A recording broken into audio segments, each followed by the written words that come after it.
গেছে। তাপস রায় বলছেন। এবং তাপস রায় উত্তর কলকাতার মানুষ, তিনি আজ বিজেপি করছেন, রাজ্যের মাননীয় মন্ত্রী, কিন্তু তিনি দীর্ঘদিন উত্তর কলকাতায় পুরনো কংগ্রেস, পরবর্তীকালে তৃণমূল কংগ্রেস করেছেন। এবং সুদীপ বন্দ্যোপাধ্যায় যে কত খারাপ রাজনৈতিক এলিমেন্ট সেটা তাপস রায়ও জানেন। সুদীপ বন্দ্যোপাধ্যায় রাজনৈতিক পরজীবী, ওনার নিজস্ব কোনো সংগঠন নেই, অনুগামী নেই। উনি কখনো প্রিয়রঞ্জন দাসমুন্সী, কখনো সোমেন মিত্র, কখনো মমতা বন্দ্যোপাধ্যায়কে ধরে তাদের আলোয় আলোকিত। মানে উনি নক্ষত্র দূরের কথা, গ্রহ দূরের কথা, উপগ্রহ দূরের কথা, উনি এমন সব কৃত্রিম উপগ্রহ যেগুলো ওঠে ভূপৃষ্ঠ থেকে, তারপর আর সেগুলো ঠিক কাজ করতে পারে না, কোন সমুদ্রে গিয়ে পড়ে। তারপর তো এখন সুদীপ বন্দ্যোপাধ্যায় একটা বেঈমান, গদ্দার, মির্জাফর, বিভীষণ। আমাদের উত্তর কলকাতায় একটা কথা প্রচলিত আছে যে আমি যেমন সুদীপ বন্দ্যোপাধ্যায়ের বিরোধী, তাপস রায় অন্য দলে থাকেন, সুদীপ বন্দ্যোপাধ্যায় বিরোধী।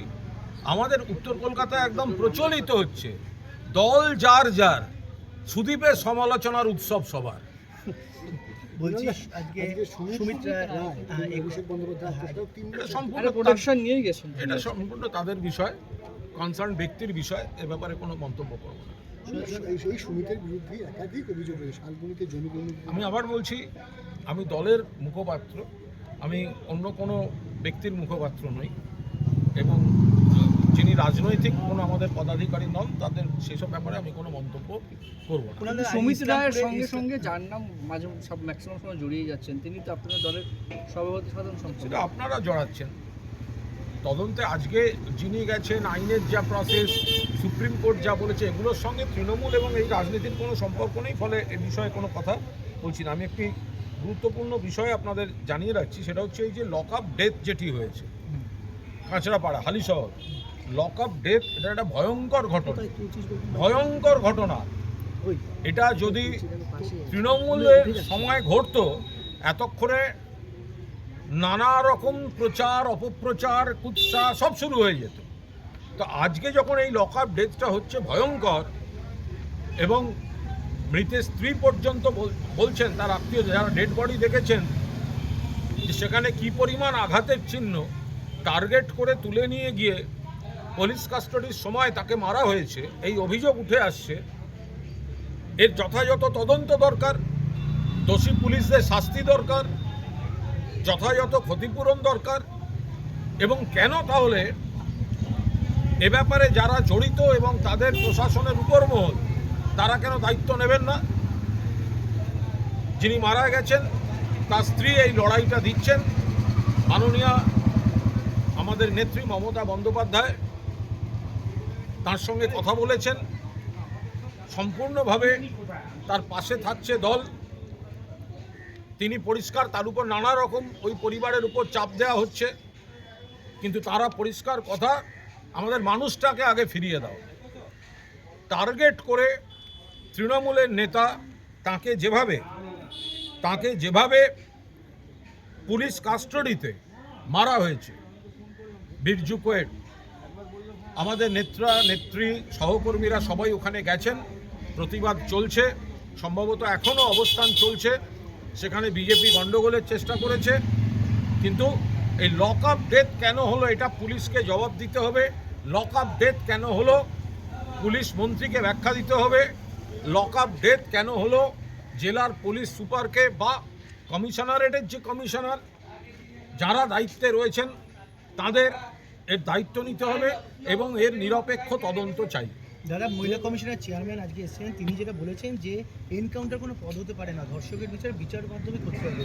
এনকাউন্টার পদ হলে তো সব সমস্যা হয়ে যাবে। আমরা তো আবার বলছি যে আইনের শাসন মানে এই এনকাউন্টার শব্দটা, এটা যদি অপব্যবহার হয়ে যায়, কারুর গায়ে একটা তকমা দিয়ে গুলি করে মেরে দেওয়া হয়, অনেক সময় তো দেখা যায় সাক্ষীকেই মেরে দেওয়া হচ্ছে। রাজসাক্ষী মানে কি? রাজসাক্ষী আর সাক্ষী তফাৎ আছে। রাজসাক্ষী তারাই হয় যারা অভিযুক্তের মধ্যে থাকে। তো রাজসাক্ষীকেই যদি মেরে দেয়, তো তারপরে তো অনেক রহস্যের সমাধান হবে না। ফলে আমরা এই যে এনকাউন্টার যদি সত্যিই কেউ পালাতে চায়, পুলিশকে ব্যবস্থা নিতে হয়। কিন্তু যদি আপনি এখানে সমস্ত অভিযুক্তকে আপনারা ঘুরছেন, দিনের আলোয় পুলিশ পুনর্গঠন করছে, প্রকাশ্যে কোমরে দড়ি বেঁধে ঘোরাচ্ছেন, শুধুমাত্র বারুইপুরের বেলায় রাত্রির 1টার সময় অন্ধকারে ভিডিও ক্যামেরা ছাড়া পুনর্গঠনে নিয়ে গেছিলেন বৃষ্টির মধ্যে, তারপর এনকাউন্টার। ফলে আমরা পরিষ্কার বলছি যে দোষী কড়া ব্যবস্থা, আইনের মধ্যে থেকে কঠোরতম ব্যবস্থা হোক, কিন্তু এনকাউন্টারের নাম করে টার্গেট করে অনেক ক্ষেত্রে সাক্ষী বা রাজসাক্ষীকে উড়িয়ে দেওয়ার যে একটা আপাত চমকের আড়ালে একটা যে মূল চক্রান্তমূলক খেলা চলে, সেগুলো বাঞ্ছনীয় নয়। বললে গতকালই দেবরাজ্যে চক্রবর্তীর বিরুদ্ধে পুলিশ চার্জশিট দিয়েছেন। সেই চার্জশিটে বলা হচ্ছে যে বিভিন্ন প্রমোটারের কাজ বন্ধ করে লক্ষ লক্ষ টাকা তোলাবাজি করেছে দেবরাজ, 30 লক্ষ টাকা দিয়েছেন, এমন একটি অভিযোগ তার বিরুদ্ধে রয়েছে। কি বলবেন? না, এই নিয়ে কোনো মন্তব্য করব না, কারণ এটি যার বিরুদ্ধে তিনি বা তার আইনজীবীরা এটা বলতে পারবেন। যদি এর কোনো মিনিমাম বৈধতা থাকে তাহলে সেটা নিশ্চিতভাবে আইনের পথে চলবে। আবার রাজনৈতিকভাবে যদি টার্গেট করা হয়ে থাকে তাহলে প্রমাণ দেওয়ার দায়িত্ব আদালতে, প্রমাণ দিয়ে এই অভিযোগকে প্রমাণিত করার দায়িত্বটা কনসার্ন এজেন্সি। গতকালকে চার্জশিট শেষ হলো, আজকে দেখা গেল নতুন করে ফ্রেশ আরও একটি অভিযোগ দায়ের করলেন আরও এক ব্যবসায়ী।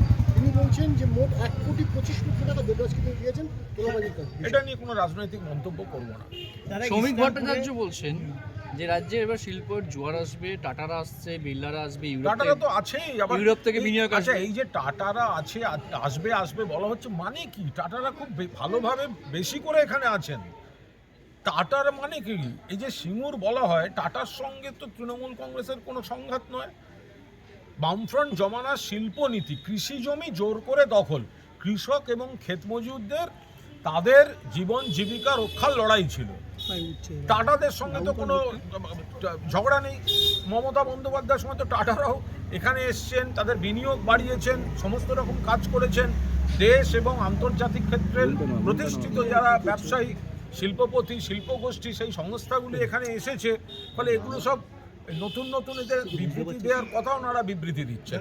আর মমতা বন্দ্যোপাধ্যায় গত বছর ঘোষণা করেছিলেন আমুলের কারখানা, তো এবছর তো এমনি হওয়ার ছিল। ফলে আমুলকে আমরা এনেছি, কথাটা বলার কোনো কারণ ঘটেনি। দাদা, ইসলামপুরে একজন শিক্ষককে গুলি করে খুন করা হয়েছে, কিছুদিন আগে হাওড়াতেও একই কাণ্ড ঘটেছে। কোথাও ঘরে ঘরে পাড়ায় গুলি করার কালচার ফিরে আসছে। তো যারা এগুলো সমালোচনা করতেন, তো তারা এবার বলুন, তারা তো আজকে ক্ষমতায়, তারা তো আজকে দায়িত্বে। কেন আজকে গুলি করে খুন করা হচ্ছে? কেন সমাজবিরোধী গুলি করছে? কেন শিক্ষককে মারা যেতে হচ্ছে? কেন? যারা প্রশ্ন করতেন আজকে তো উত্তর দেওয়ার দায়িত্ব তাদের। আমরা যখন বারবার বলেছি বিচ্ছিন্ন বিকৃত ঘটনাগুলি কড়া হাতে প্রশাসন দমন করছে, তখন কথায় কথায় তো কোনো ঘটনা, খারাপ ঘটনা, সামাজিক কোনো বিকৃতির ঘটনা ঘটলেও মুখ্যমন্ত্রীর মানে দাবি এক দফা এক করে মুখ্যমন্ত্রীর পদত্যাগ বলে যারা কথা বলতেন, আজকে কেন তাদের পদত্যাগ নিয়ে কথা বলা হবে না? কেন তারা পদত্যাগ করবে না? সনদে গ্রেপ্তার হয়েছেন, কিন্তু সনদের সঙ্গে যিনি যার নেতৃত্বে কাজ হতেন পার্থভূমিক, তিনি দিল্লিতে সনদে গ্রেপ্তার হচ্ছেন তোলাবাজির অভিযোগে। দেখুন, এই ভালো তৃণমূল কনসেপ্টটাই তো অধিকাংশ হচ্ছে গ্রেপ্তারি এড়াতে। অনেকেই এই কনসেপ্টটাই তো অধিকাংশ হচ্ছে গ্রেপ্তারি এড়াতে। আমি সকলের কথা বলছি না। তো সুতরাং যাদের বিরুদ্ধে বিজেপির নানা অভিযোগ, তো তারাই যদি ভালো তৃণমূল হয়ে যান, কেউ দিল্লিতে, কেউ বাংলায়, তো তারা আইনের ফাঁক দিয়ে তারা বেরিয়ে যাচ্ছেন, তারা ঘুরে বেড়াচ্ছেন। আমার তো মনে হয় এই যে তথাকথিত যে এই সাংসদ গদ্দার, বেঈমান যেগুলো, আর কিছু বিধায়ক, এদের সঙ্গে যখন বিজেপি নেতাদের সব গ্রুপ ছবি বেরোচ্ছে, আরে তৃণমূল কর্মীদের কি রিয়াকশান সে তো আমরা বুঝতে পারছি, কিন্তু তার থেকেও বেশি আমাদের কৌতূহল বিজেপির কর্মী সমর্থক নেতাদের, তাদের কেমন লাগছে। এই গদ্দারগুলোই তো গিয়ে আপনাদের নেতা। আচ্ছা, বিজেপির এ রাজ্যের অর্ধেক বড় নেতা প্রধানমন্ত্রীর সঙ্গে চা খাওয়ার সুযোগ পেয়েছেন? পাননি। তৃণমূলের গদ্দারদের সঙ্গে প্রধানমন্ত্রী চা খান। তো সুতরাং এদেরকেই আপনাদের নেতা বলে মানতে হবে, এদেরকে ঘিরে আপনাদের বিজেপি করতে হবে। তো ফলে আপনাদের করুণ অবস্থা থেকে আমাদের হাসি পাচ্ছে। বলছি একটা অদ্ভুত ঘটনা ঘটেছে 121 নম্বর ওয়ার্ড বেহালায়। সেখানে সরসনাতে দেখা যাচ্ছে যে বিজেপির মণ্ডল সভাপতির বিরুদ্ধে প্রাক্তন মণ্ডল সভাপতি অভিযোগ করছেন, বলছেন বেশি রাত পর্যন্ত দোকান খোলা রাখতে গেলে টাকা দিতে হবে, 10,000 টাকা চেয়েছেন, দেননি, মারধর করে। এটা তোলাবাজি, এই তোলাবাজি এটা শুধুমাত্র আপনি একটা জায়গা বলছেন কেন? ভারতীয় জনতা পার্টির মধ্যে তোলাবাজি এতটাই বেড়েছে যে শ্রমিক ভট্টাচার্য থেকে শুরু করে তাদের জিতেন্দ্র তেওয়ারি থেকে শুরু করে একাধিক তাদের শীর্ষ নেতা নেত্রীকে তাদের তো তোলাবাজি নিয়ে সাবধান করতে হচ্ছে। এটা 2 মাসের সরকার, তাতে নেতাদের কাছে মূল চিন্তার বিষয় হয়ে গেছে তোলাবাজি। তাতে বোঝা যাচ্ছে যে বিজেপি দলটা কি অবস্থায় চলছে। বলছি ডিলিমিটেশন হয়ে কলকাতা 209টা ওয়ার্ড হয়ে গেল। এই যে রাজনৈতিক পদ্ধতিতে ডিলিমিটেশন হয়েছে আমরা তীব্র বিরোধিতা করছি। বিরোধীদের সঙ্গে কথা বলা হয়নি, জনপ্রতিনিধিদের সঙ্গে কথা বলা হয়নি, জনগণের মধ্যে গণশুনানি করা হয়নি, কারুর কোনো মতামত নেওয়া হয়নি। শুধুমাত্র বিজেপি রাজনৈতিক সুবিধা করে দেওয়ার জন্য যারা এইভাবে ওয়ার্ডগুলো নিয়ে ভাঙচুর করেছেন, সময়ের দাবির একটা অজুহাত খাড়া করে যে পদ্ধতিতে হয়েছে এবং যেভাবে ভাঙা হয়েছে আমরা এর তীব্র বিরোধিতা করছি। দাদা, মোথাবাড়িতে তৃণমূল কর্মীকে খুন করা হয়েছে এবং অভিযুক্ত কংগ্রেস 2জনকে অ্যারেস্টও করা হয়েছে, কিন্তু প্রশ্ন হচ্ছে যে এইভাবে তৃণমূল কর্মীকে ক্ষমতা যাওয়ার পরে কি টার্গেট? তৃণমূল কংগ্রেস কর্মীকে খুন করা হয়েছে, তো তৃণমূল কংগ্রেস টার্গেট, শত্রুদের টার্গেট, প্রতিপক্ষের টার্গেট। তাই তৃণমূল কংগ্রেস কর্মীরা আগেও আক্রান্ত হয়েছেন। ক্ষমতায় থাকার সময় তৃণমূলকে আক্রমণ করা হয়েছে, প্রাণ গেছে, আজও সেই জিনিস চলছে। আপনি হচ্ছেন শহরের অন্যতম বিধায়ক, আপনার এলাকায় একাধিক গুরুত্বপূর্ণ রাস্তা পড়ে, যেভাবে রাস্তার বেহাল অবস্থা, পুরো সভা নেই, পুরো বোর্ড নেই, কাউন্সিলর নেই, গোটা পৌর পরিষেবা কলকাতা শহরে ভেঙে পড়েছে। এর জন্য মূলত দায়ী প্রাক্তন মেয়র ফিরহাদ হাকিম। তিনি যদি গায়ের জোরে, তিনি যদি জোর করে ইস্তফাটা না দিতে চাইতেন তাহলে বোর্ডটা থাকতো, কিছু তো কাজ করতে পারতেন। উনি বলছেন আমি কাজ করতে পারছিলাম না, আমাকে কাজ করতে দিচ্ছিল না।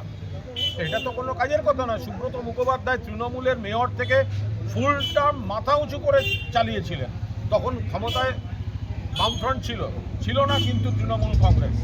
ফলে ববি হাকিম চলে গেলেন, তারপরে তো পুরো বোর্ডে আমাদের আবার মেয়র নির্বাচনের কথা, পুরো বোর্ড ভেঙে দেওয়া হলো। যারা কাউন্সিলর ছিলেন তাদের কোঅর্ডিনেটর করা হলো না, তার বদলে প্রশাসনিক লোকদের দিয়ে কাজ করা হচ্ছে। রাস্তার হাল খারাপ, মানুষ কোথায় যাবেন ভেবে পাচ্ছেন না। সবথেকে বড় কথা, জরুরি পরিষেবার ক্ষেত্রে কোনো রাজনৈতিক ব্যক্তি কোঅর্ডিনেটর থাকলে রাত বিরেতে যখন হোক মানুষ তাদের কাছে যেতে পারতেন। এখন এই এক্সিকিউটিভ ইঞ্জিনিয়ার, প্রশাসনিক প্রধানদের মাঝরাত্রিরে ছুটির দিনে কোথায় খুঁজবেন? ফলে গোটা পৌর পরিষেবাটাকে এই যে ভেঙে পড়েছে, এর জন্য দায়ী বিজেপি, রাজ্য সরকার এবং তথাকথিত এই ভালো তৃণমূল বলে যারা সাজতে গেছে, বিজেপির কাছে গুডবুকে যেতে গেছে তারা। রক্ত পাচার যেটা মূলত অভিযোগ হচ্ছে, একের পর এক ধরা পড়ছে এবং বেশ করে ধরা পড়ছে। এই রক্ত পাচারটা কিন্তু শিকড়ের মতো ছড়িয়ে গেছে বিভিন্ন জায়গায় এবং অ্যারেস্টও হচ্ছে। আমরা তো বলছি যে স্বেচ্ছায় রক্তদান সবাই করেন, আমরাও করি। এখন সেটা একটা সদিচ্ছা নিয়ে করা হয় যে আরেকজন মানুষের জীবন বাঁচাবার জন্য। তার বদলে যদি দেখা যায় যারা ব্লাড নিতে আসছেন তারা সেই রক্ত নিয়ে কালোবাজারি করছেন, অন্যদিকে পাঠিয়ে দিচ্ছেন, বিক্রি করছেন, তো তাদের বিরুদ্ধে কড়া ব্যবস্থা নেওয়া উচিত, নিচ্ছে। আর একটা কথা বলি, যে বা যারা দিল্লিতে গদ্দারি করেছেন, যে এমপিরা বা এদিককার যে এমএলএরা, সকলকে বলছি না, কয়েকজন পুলিশের চাপে গেছেন, তারা যোগাযোগ রাখছেন। এরা পুরোপুরি কার্যত বিজেপি হয়ে গেছে, মানুষকে ভুল বোঝাচ্ছে। এই 20 জন, এদের জিজ্ঞেস করুন, এলাকায় গেলে মানুষ জিজ্ঞেস করুন আপনি আজকের দিনে কোন দলে দাঁড়িয়ে আছেন। আপনি তৃণমূলের হয়ে জিতেছেন, বিজেপি নেতাদের পাশে ঘুরঘুর করছেন, এনসিপিআইতে জয়েন করেছেন বলেছেন, অথচ টিভিতে দেখা যাচ্ছে, লোকসভা টিভিতে স্পিকার আপনাদের পরিচয় দিচ্ছে এআইটিসি। অর্থাৎ আপনি আজও দাঁড়িয়ে আছেন এআইটিসিতে। আপনাদের তো অবিলম্বে মেম্বারশিপ খারিজ হয়ে যাওয়া উচিত, হচ্ছে না কেন? চূড়ান্ত রাজনৈতিক সংকটে রয়েছেন এনারা এবং মানুষকে ভুল বোঝাচ্ছেন। এরা বিজেপির সঙ্গে হাত মিলিয়েছে, এরা বিজেপির দালালি করছে, এরা বিজেপির সঙ্গে নিজেদের সেটিং করেছে। বাংলার স্বার্থে নয়, মানুষের স্বার্থে নয়, শুধুমাত্র নিজেদের অঙ্কে বিজেপি বিরোধী ভোটারদের সঙ্গে প্রতারণা করেছেন এই যারা বাংলায় যারা বিরোধী সেজে বসে আছে, এরা শুধু বিজেপির দ্বারা পোষিত, মানে বিজেপি এদের নিয়োগ করে দিয়েছে। এরা বিজেপি চায় সরকারও তারা চালাবে, আবার অপোজিশনও তারাই চালাবে। এদের প্রত্যেকটি কথা যদি কোনোদিন দেখেন বিজেপির বিরুদ্ধে কোনো কথা বলছেন, তাহলে জেনে নেবেন সেটাও বিজেপিরই সাজিয়ে দেওয়া, মানুষকে বিভ্রান্ত করার জন্য। এরা পুরোপুরি বিজেপির হয়ে কাজ করছে। যারা যারা মমতা বন্দ্যোপাধ্যায়ের নেতৃত্ব থেকে বেরিয়ে আলাদা তৃণমূল করছেন, তারা সবাই বিজেপির হয়ে কাজ করছেন, বিজেপির পারপাস সার্ভ করছেন, বিজেপির হয়ে গেছেন। এলাকায় গেলে জিজ্ঞাসা করুন, বিজেপি বিরোধী ভোটে আপনি জিতেছিলেন, আমরা আপনার ভোট করেছি তৃণমূলের প্রার্থী বলে, তাহলে আপনারা কি করে এখন বিজেপির হাতে দোল খেতে যাচ্ছেন? কোনো এলাকায় যাওয়ার নাম নেই, নাগরিক পরিষেবা দেওয়ার নাম নেই, সাজানো চারটে ছবি ছাড়া। বিভিন্ন কর্তব্য আছে নাগরিকদের স্বার্থে, সেগুলো এরা করছেন না। দুর্গতদের পাশে যাচ্ছেন না, মৃতের পরিবারের পাশে যাচ্ছেন না, বিরোধীদের প্রকৃত ভূমিকা পালন করছেন না। শুধুমাত্র নিজেদের পদ চেয়ার কি করে রাখবেন, শুধু বিজেপি নেতাদের কাছে গিয়ে গিয়ে মিটিং করছেন আর মানুষকে বিভ্রান্ত করার চেষ্টা করছেন।